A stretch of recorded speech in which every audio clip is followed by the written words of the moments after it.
Assalamualaikum warahmatullahi wabarakatuh. Bismillah, alhamdulillah, wa syukuri nikmatillah. La haula wa la quwata illa billahil aliyul adim. Ada ustadz pengajar ilmu ma'rifat berkata, siksa kubur itu tidak ada bila kita tidak percaya disuruh mencoba mati duluan. Ustadz tersebut pelaku torekoh, katanya sudah 7 torekoh yang mereka ikutinya. Dan saat ini ustadz tersebut mengajarkan zikir sirul asror, dan ustadz tersebut bilang kalau ruh tidak laki-laki, tidak perempuan. Kalau kita mau mengamati dan mencermati, dapat menyimpulkan bahwa ustadz tersebut menyesuskan dirinya sendiri atau beranggapan ruh disamakan dengan Tuhannya. Dan wajar bila ustadz tersebut beranggapan kalau siksa kubur itu tidak ada, karena sudah ditinggalkan ruhnya dan ruh disamakan dengan Tuhannya. Kami pun tidak percaya adanya siksa kubur, akan tetapi secara logika, karena agama dapat dilogika, agama diperuntukkan bagi mereka yang punya akal sehat. Akan tetapi agama tidak dapat dipahami atas dasar prasangkanya sendiri. Logikanya, dalam kematian umat manusia, tidak semua umat manusia dikubur seperti umatnya baginda Nabi Muhammad SAW. Ada pula yang dibakar sampai tinggal abunya. Dari situ dapat kita logika siksa kubur itu tidak ada, karena memang yang tersiksa setelah kematian itu bukan jasad kita, akan tetapi ruh kita yang menuju di sisinya. Allah Subhanahu wa ta'ala tidak tahu jalan pulang di sisinya Allah Subhanahu wa ta'ala.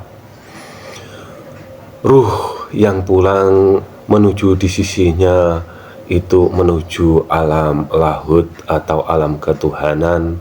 Alam ketuhanan yang dihuni para nabi atau ruhnya para nabi dan para pengikutnya atau yang mau mengikuti jejaknya para nabinya masing-masing.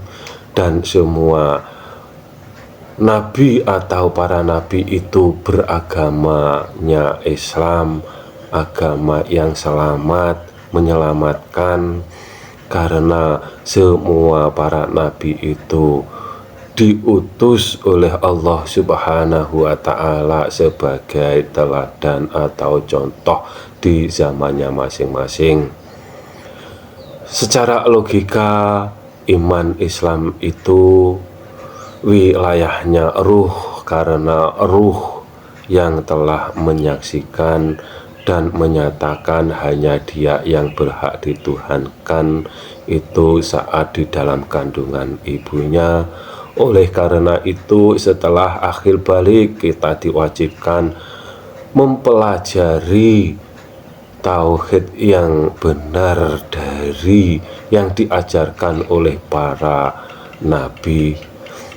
Karena semua para nabi satu tauhid, satu Tuhan, satu zat yang dituhankan, walau cara mereka menyebutnya ada perbedaan, akan tetapi zatnya yang dipahami sebagai Tuhan itu cuma satu atau satu Tuhan.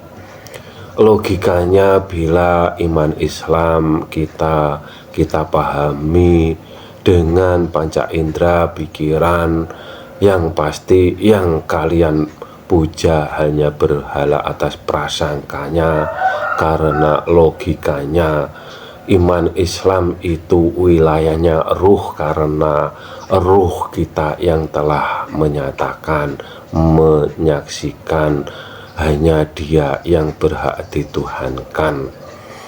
Dan apabila keimanan kita pahami dengan hati pikiran yang ada hanya kemusyrikan hati atau di dalam kekafiran diri kita sendiri, dan apabila ada kata yang salah kami mohon maaf.